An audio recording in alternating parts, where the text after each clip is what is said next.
इस ब्रह्मांड के सभी जीवात्माओं को मेरा प्रणाम, नमस्कार, जय श्री राम। आप सब जानते हैं कि इस ब्रह्मांड में हर चीज अणु और परमाणुओं से बनी है। हमारा शरीर भी इन्हीं अणु और परमाणुओं से बना है। और अणु परमाणु किससे बने हैं? ऊर्जा के छोटे छोटे पैकेटों से। कहना हम चाहते हैं कि सृष्टि की हर चीज क्या है? एक ऊर्जा है।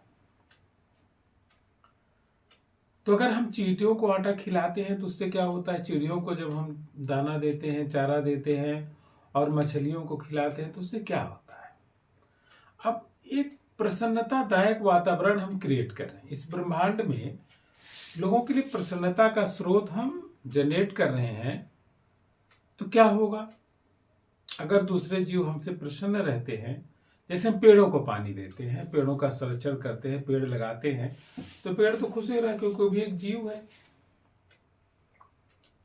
अब आप जानते हैं ना, जगदीश चंद्र बोस ने सिद्ध कर दिया कि पेड़ों में भी जीवन होता है। पेड़ भी एक जीव है। अगर उसको हम पालते पोसते हैं तो उससे क्या होता है? इस ब्रह्मांड की खुशियों में वृद्धि होती है। तो ये सब सारे काम करने से निश्चित ही सृष्टि के आनंद में वृद्धि होती। तो सृष्टि के आनंद में वृद्धि होती तो उससे क्या होगा? हमारा मन भी प्रसन्न रहेगा और कहीं से भी हमारे कोई ऐसे पिछले जन्म के कर्म है तो कर्म हमारे जरूर कटेंगे। और क्या होगा? कुछ जब तक वो कर्म का प्रभाव है तब तक कहीं हमारे जीवन में दुख रह सकता है, लेकिन उसके बाद हमारे जीवन में ऑटोमेटिक खुशी आना प्रारंभ हो जाएंगी। ये ब्रह्मांड का नियम है। जब हम ब्रह्मांड की खुशियों के लिए काम करेंगे तो अवश्य ब्रह्मांड हमारे लिए काम करेगा। मन अच्छा होना चाहिए। अब आप कहते हैं कभी कभी कुछ काम ऐसे भी होते हैं जो तत्कालिक में दुख लगते हैं, लेकिन वो काम कौन कौन से हैं? जैसे एक चोर है। अब चोर का काम है चोरी करना और दूसरों को कष्ट दे रहा है। लेकिन अगर उसको सुधारने के लिए हम या पुलिस अगर कोई ऐसा उपाय करते हैं जो कानून सम्मत है और उससे उस चोर की बात सुधरती है तो उससे क्या होगा? उसको तो तत्काल में दंड लगेगा, दंड मिलेगा, कष्ट होगा, लेकिन फिर भी ब्रह्मांड की खुशियों में वृद्धि होगी क्योंकि उस चोर के काम से जो बहुत सारे लोग परेशान होने वाले थे, कष्ट में जाने वाले थे, नहीं जाएंगे। जैसे किसी छात्र को सुधारना है, उसे और अच्छा बनाना है, तो गुरु क्या करता है? गुरु उसको थोड़ी बहुत प्रताड़ना जरूर देगा, थोड़ा उसके टाइट रहेगा कि काम करो, अपना अभ्यास करो, ऐसा नहीं करोगे तो डर भी दिखाएगा। लेकिन वह डर क्या है? वह सृष्टि के कल्याण के लिए है।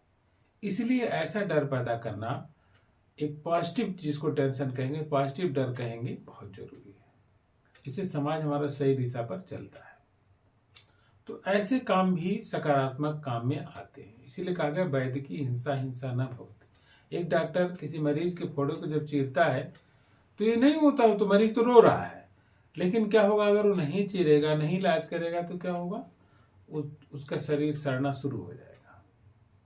तो इसलिए मरीज भी समझता है, रोग आ करके किसी तरह से काटता है उस समय को। तो यही जीवन है, सृष्टि के कल्याण के लिए काम करना और ऐसे काम करना कि सबका भला हो, उसमें हम सबकी उन्नति होगी।